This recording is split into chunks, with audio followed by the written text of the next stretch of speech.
আপনারা দেখছেন আরামবাগ টাইমস, সঙ্গে আমি কাকলি চ্যাটার্জি। আর আমার বাঁদিকে যিনি আছেন তাকে নতুন করে আর কোনো পরিচয় করে দেওয়ার দরকার নেই। গোটা পশ্চিমবঙ্গ কেন, বিশ্বে এখন সন্তু পালের নাম সুবিদিত। তখন সাংবাদিক, এই মুহূর্তে তিনি রাজনীতিতে আছেন এবং আপনারা জানেন তিনি তারকেশ্বর বিধানসভার বিজেপির প্রার্থী।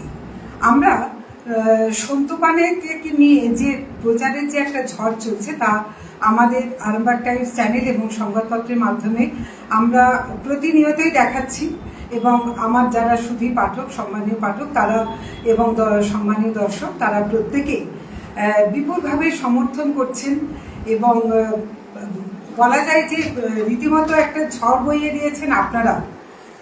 আমি আজকে একদম সন্তু পালের মুখোমুখি হয়েছি আর হাতে আর সময় নেই, মাত্র 29 তারিখ সামনেই এই যুদ্ধের একদম যে ফাইনাল এবং 4 তারিখে তার রেজাল্ট। আমরা বেশি কথায় যাব না, আমরা সন্তুকে যেহেতু সামনে পেয়ে গেছি, এক্ষুনি উনি প্রচারে বেরিয়ে যাবেন।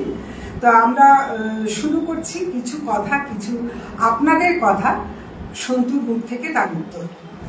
আমার একটাই প্রশ্ন, সন্তুকে অত্যন্ত স্নেহ করি, সাংবাদিকতা সূত্রে সন্তুকে আজকে আমাদের পরিচয় না, সেই হিসেবে সন্তু বলছি, আপনারা কিছু মনে করবেন না, কারণ সন্তু আমার অত্যন্ত স্নেহী।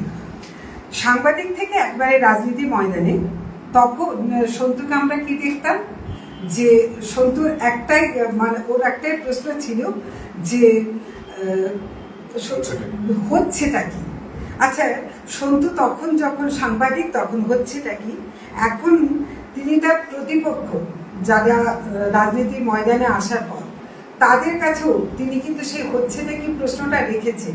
কেমন লাগছে, মানে তফাৎটা কি? তফাৎ কিছুই নয়। আগে প্রশ্ন করতাম মানুষের হয়ে, এখন মানুষের কথা শুনছি। মানুষকে পাশে থাকার জন্য, মানুষের সঙ্গে নিয়ে চলার জন্য একটা নতুন রাম সেতু তৈরি হচ্ছে, যে রাম সেতু লঙ্কায় পৌঁছবে রাবণ রাজা বধ। আপনি কিন্তু এই রাবণ রাজার একটা চমৎকার ব্যাখ্যাও দিয়েছেন যে কেন তিনি আপনি কারণ সেই হিসাবে বলে অভ্যাস আছে কাউকে অসম্মান না করা, এবং এখানেও কোনো অসম্মান না রেখে যে রাম মানে যুক্তি দিয়ে কিন্তু বলেছেন, এখানে কোনো অসম্মানের জায়গা রাখেননি। যদিও আপনার প্রতিপক্ষ কিন্তু আপনাকে, যেখানে আপনি সন্তান সমূহ, সেখানে আপনাকে কার্টুনে যেভাবে ব্যবহার করা হয়েছে, এটা নিয়ে কিন্তু তারকেশ্বরে অনেকেই খুব ক্ষুব্ধ যে রাজনীতির ময়দানে লড়াইটা খুব সমানে সমানে, একটা সন্তান সমূহ কাউকে পশ্চাৎ দেশে রাখি মারা, এটা কিন্তু সুবুদ্ধি সম্পন্ন মানুষ মেনে নিতে একেবারেই কিন্তু পারেননি। আচ্ছা, বাড়ি থেকে কেউ কখনো কোনোদিন রাজনীতির ময়দানে ছিলেন?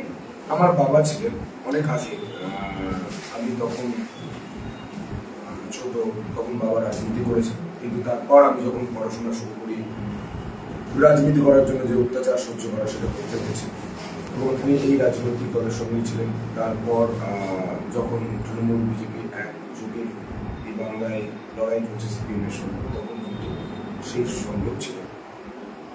তো তারপর তিনি রাজনীতি ছেড়ে দিয়েছেন, কিন্তু আমি রাজনীতিতে আসার জন্য কামারপুকুর থেকে কলকাতা যাইনি, আমি সাংবাদিকতা করতেই গিয়েছিলাম।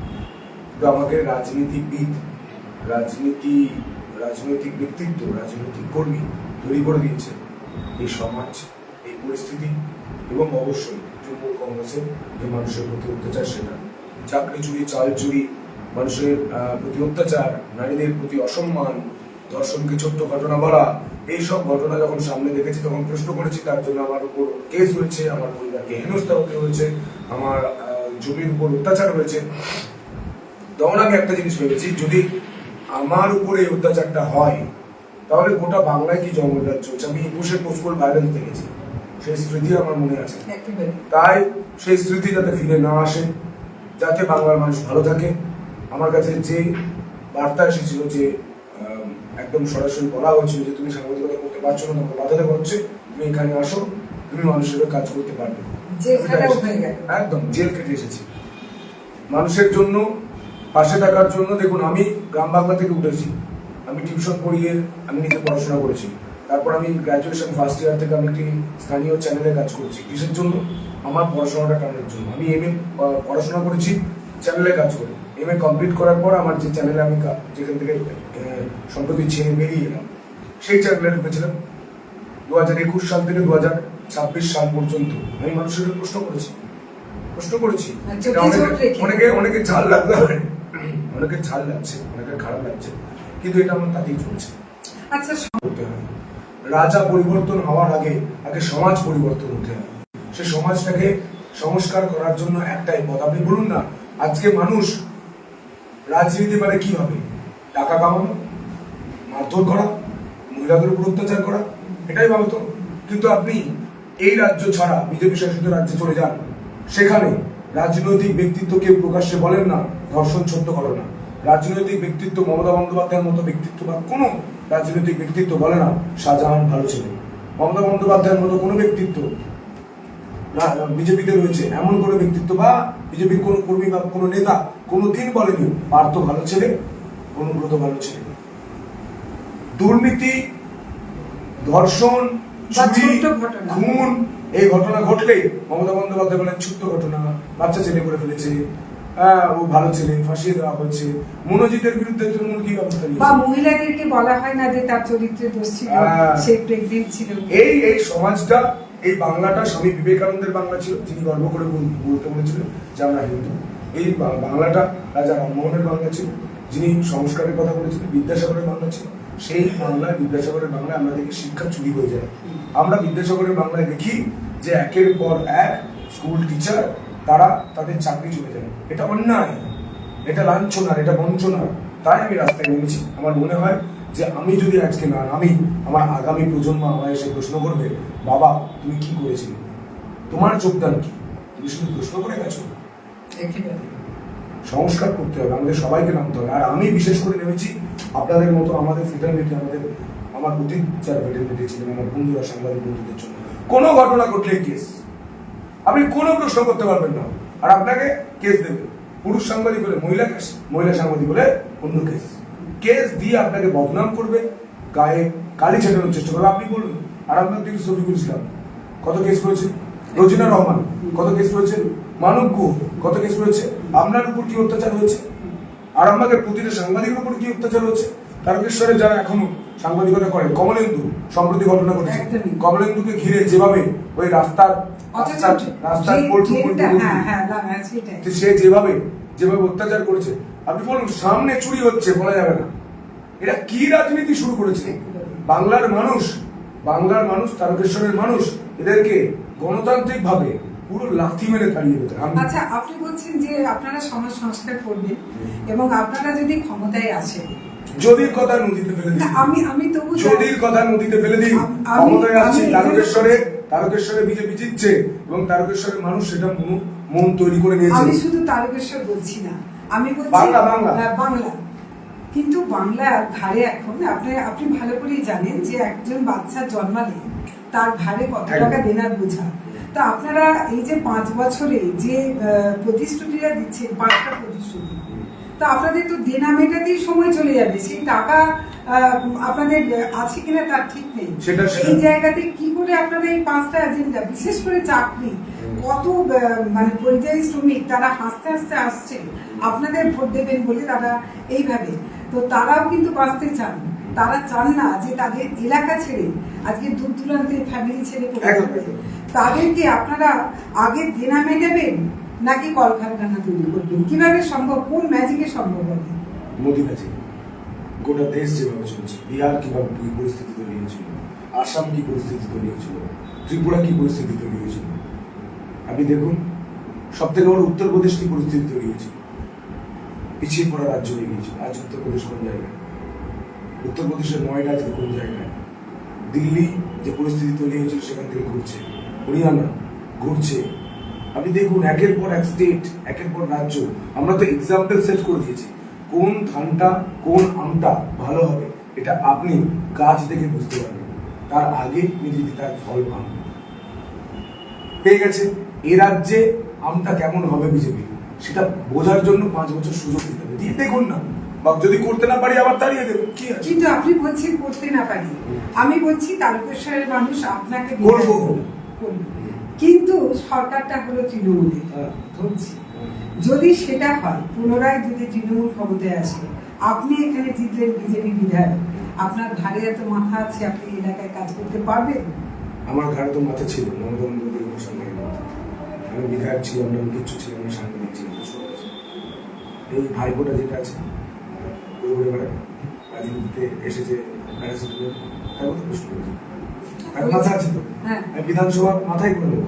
আর আমি এসব ভাবছি না কেন, কারণ আমি জানি যে বড় একটা ম্যান্ডেট নিয়ে কালকে 90% ভোট পড়েছে। আমি জানি 90% ভোট কোন বছরে পড়েছিল, 2011 সালে, প্রায় ওই সময় কাছাকাছি কিন্তু অনেক করার চেষ্টা করেছে পারে। হ্যাঁ, কিন্তু রাস্তায় রাস্তায় গাড়িতে আমরা যে ছবিও দেখেছি যে ইভিএম নিয়ে চলে যাচ্ছে, গাড়ি ধরছে না, তৃণমূলের পতাকা। হ্যাঁ, গাড়িতে তৃণমূলের পতাকা। কিছু প্রশাসনের চটি চাটা মাল রয়েছে যারা মনে করছে যে আমাদের সপ্তম পে কমিশন লাগবে না, আমরা ওই যে চুটিটা চিটিয়ে আমাদের সংসারটা চলে যায়। তাদেরকে বলি, দাদা আপনাকে আপনার ছেলে প্রশ্ন করবে যে আপনি যে গয়নাটা কিনেছেন স্ত্রীর জন্য, আপনি স্কুল পাঠাচ্ছেন আপনার ছেলেকে বেসরকারি স্কুলে, সেগুলোতে কিন্তু মানুষের রক্ত লেগে আছে, রক্ত লেগে আছে। প্লিজ এটা করবেন না। 5টা দিন একটু সৎ পথে চলুন, তারপর দেখবেন আপনার পরের প্রজন্ম সৎ পথে থাকবে, মাথা উঁচু করে বাঁচবে। কেউ বলবে না ওটা চোরের ছেলে, কেউ বলবে না ওটা ডাকাতের ছেলে, কেউ বলবে না যে ওটা তৃণমূলের ছেলে।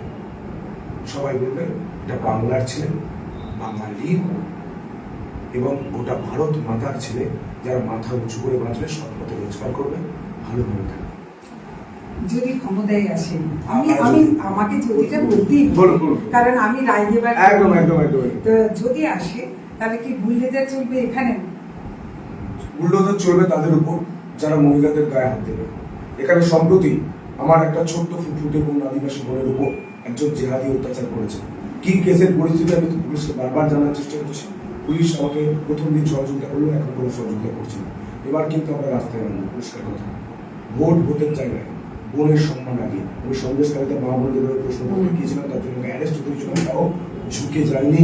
আমি তারপরেও প্রশ্ন করেছি, আপনাকে টেনে নিয়ে যাওয়া হচ্ছে, তখন আপনি প্রশ্ন করে যাচ্ছেন। হ্যাঁ, কেন করবো না? এটা আমার অধিকার। আর আমি গ্রাম বাংলার ছেলে, আমি জানি কিভাবে হালটা ধরে থাকতে হয়। আমি চাষিবাড়ির ছেলে, আমি জানি হাল কিভাবে ধরে থাকতে হয়, কিভাবে ফসল ফলাতে হয়।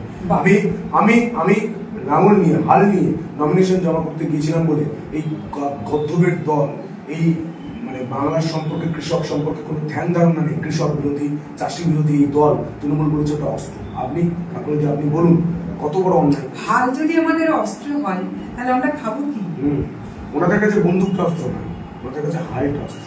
ওনারা আসলে কৃষককে ভয় পাচ্ছে, আর কৃষকের এবার দেখিয়ে দেবে কত ধানে কত চাল। একদমই।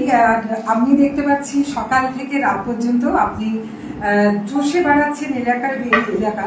এটা না হয় ধরে নিলাম আপনার কাজ, আপনাকে প্রার্থী আপনাকে করতে হবে, কিন্তু আমরা যেটা দেখতে পাচ্ছি যে একদম শিশু থেকে বৃদ্ধ, বলতে পারি বৃদ্ধা, তারাও ছুটে আসছে এবং অনেকে যখন কেনে ভাসাচ্ছেন আপনার কাছে, মানে আপনাকে ত্রাতা হিসেবে দেখছেন, বা আপনার অনেক মানে আমার একটা অদ্ভুত লাগে যে যেভাবে মানুষ আপনার দিকে পিলপিল করে এগিয়ে আসছেন, সেলিব্রিটি দেখানো, সেলিব্রিটি হিসেবেও না, আপনাকে দেখছেন যেন অনেকেই যে নিজের বাড়ির ছেলে, একে বলা যায় আমার কথা, এতদিন যেটা বলতে পারছে না।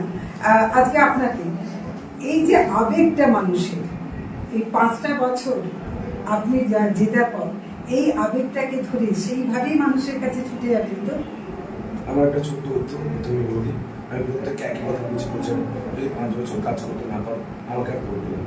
কোনো প্রার্থী, কোনো রাজনৈতিক দল এটা বলতে পারবে না নিজের ইচ্ছা, কারণ আমাকে বলা হয়েছে কাজ যদি তোমরা না করতে পারো, পার্টি বেরিয়ে গেছে, জিতে আসার পর কাজ যদি না করতে পারো তোমাদের। আর আমি তো আমার কাজ করার জন্য নতুন কিছু করতে হবে না, আমি এটার মধ্যেই বেঁচেছি। আমি আমার পরিবারের একটা ডিম 4 ভাগ করে খেয়েছি। আমি যখন ইলেকশন চালার বোন কাঁদতে কাঁদতে বলে ফেলেছি, এটা আমি আজ পর্যন্ত বলিনি। আমি এই কঠিন সময়টা দেখেছি, আমার বাড়িতে কল ছিল না, রাস্তা বেরিয়ে অন্য জায়গায় জল আনতে যেতে হতো আমার মাকে, 4-5টা ড্রাম নিয়ে, 2টো বালতি নিয়ে, বোতল নিয়ে জল আনতে যেত। সেই কষ্টটা আমি দেখেছি। আমি ওই কষ্টটা মানুষের হোক আমি চাই না।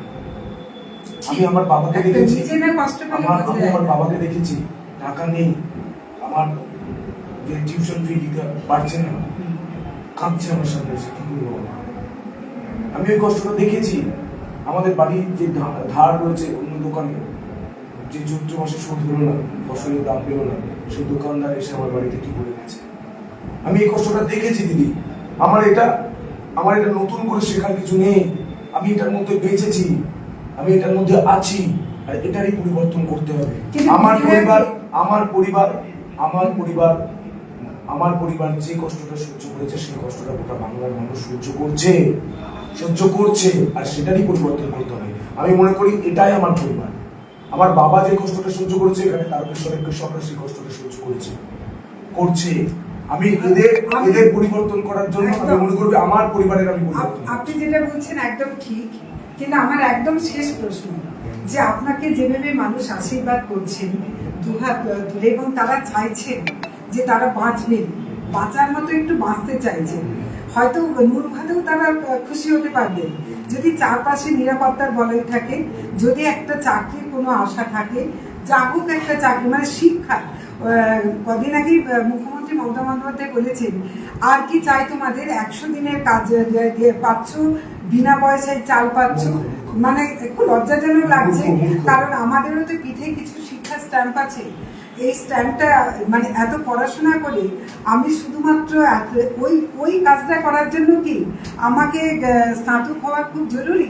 100 দিনের একটা কাজ করার জন্য কি বিনা পয়সায় চাল খেয়ে কুকুর শেয়ালের মতো বাঁচার জন্য আমার কি কোয়ালিফিকেশনের খুব জরুরি? তাহলে সেই জায়গায় মানুষ যখন পড়াশোনা করছে, একটা মেধাবী ছাত্র, সে কোন ভরসায় থাকে যে আমি একটা 100 দিনের কাজ পাবো বলে? এটা একটা মানে আমাদের সঙ্গে যেন মনে হচ্ছে একটা মানে চরমভাবে কৌতুক করা হচ্ছে আর অপমান করা হচ্ছে। আর আপনি বলছেন যে আপনি এলাকায় দেখেছেন রাস্তা নেই, ড্রেন নেই, আলো নেই, কল নেই। এটা কিন্তু বিধায়কের কাজ নয়, কাজটা কিন্তু পঞ্চায়েত বা পৌরসভার। আপনি কি তাদেরকে বাধ্য করাতে পারবেন? যদি তারা আপনার দলে না হয়, তাহলে তাদেরকে বাধ্য করিয়ে সেই কাজগুলোকে করানো। আপনি তো নিজেটা আপনার বিধায়ক তহবিলের টাকায় পারবেন না, ওটা করতে হবে পঞ্চায়েত বা পৌরসভা বা জেলা পরিষদ। এই ত্রিস্তরকে আপনার নাড়াতে পারবেন? দেখুন না কি করে, পরিকল্পনা ছাড়া বিজেপি কোথায় নামে? পরিকল্পনা ছাড়া বিজেপি কিছু বলে না। আমাদের কি পরিকল্পনা আছে দেখুন। আমরা এটা তৃণমূলের মতো করবো না, টেবিল চাপে সমস্ত বোর্ড ভেঙে দিয়ে নিজেদের লোক বসে করতাম। ওনাদেরকে আর্য করে বলবো কাজ করুন, প্রকাশ্যে সমস্ত মানুষকে দেখে বলবো দেখুন এই কাজ করতে হচ্ছে, ওনারা করছেন, আপনারা এই দাবি দিয়েছেন আমার কাছে, আমি বলছি বলবো এনারা করছেন। জনগণের কাছে সেটা ফেস করবে, জনগণের কাছে ফেস করতে পালিয়ে যেতে দেবো না কাউকে, এবং কারোর গায়ে হাতও করবে না। আমি তো আজকে বলে যাচ্ছি আমরা জিতছি, তারপর আমরা জিতছি। আপনি দেখে নেবেন 4 তারিখের পর কোনো তৃণমূল নেতাকে ঘর ছাড়া হতে হবে, কোনো বদলা হবে না, কোনো তৃণমূল নেতাকে ঘর ছাড়া হতে হবে না, কাউকে মার খেতে হবে না, এটা মোদিজির গ্যারেন্টি। আর ভয়ে যদি পালিয়ে যান, যারা চুরি করেছেন তারা যদি পালিয়ে যান, অন্য সেটা তো আমি শুনছি অনেক জায়গায় ফোন করে বলছে যে ভাই ওখানে একটু বাইরে বেরোন, অন্য রাজ্যে, বিজেপি শাসিত রাজ্যে আমাকে একটু সুযোগ করে দেন, একটা রুম করে দেন। অনেক রুম শুরু হয়ে গেছে, পরিযায়ী শ্রমিকরা আসছে, আর তৃণমূলের এখানকার কর্মীরা পরিযায়ী হয়ে অন্য রাজ্যে যাচ্ছে। অনেক ধন্যবাদ। অনেকটা সময় আমরা নিয়েছি, অত্যন্ত ব্যস্ত জানি, এক্ষুনি বেরোতে হবে, এবং 29 তারিখে নির্বাচন। হ্যাঁ, সেটা হচ্ছে 5টা সুরক্ষা মোদিজি পাঠিয়েছেন, হাতের 5টা আঙুল, ইভিএম এ 5 নম্বরে পদ্ধতি। আমি সেটাই বলছি, 5 বছরের জন্য দেখুন, যদি ভালো না লাগে আবার পাল্টে দেবেন, কিন্তু এবারে পাল্টানোটা জরুরি। হিন্দু হিতে, ছেলেদের চাকরির জন্য, মেয়েদের সুরক্ষার জন্য, ভালো হাসপাতালের জন্য, আর আপনার ধান আলুর দামের জন্য, নাগরিক পরিষেবার জন্য। ভালো থাকবেন, সুস্থ থাকবেন, আগে ভোট দান, তারপর জল পান। অনেক ধন্যবাদ। জ্যোতিষ জগতে অদ্বিতীয় ডক্টর অঞ্জন শাস্ত্রী, আপনার উজ্জ্বল ভবিষ্যতের একমাত্র দিশারি। Call for booking 7477886099 or log in www.anjanshastri.com। Download করুন আমাদের exclusive mobile app astro Anjan.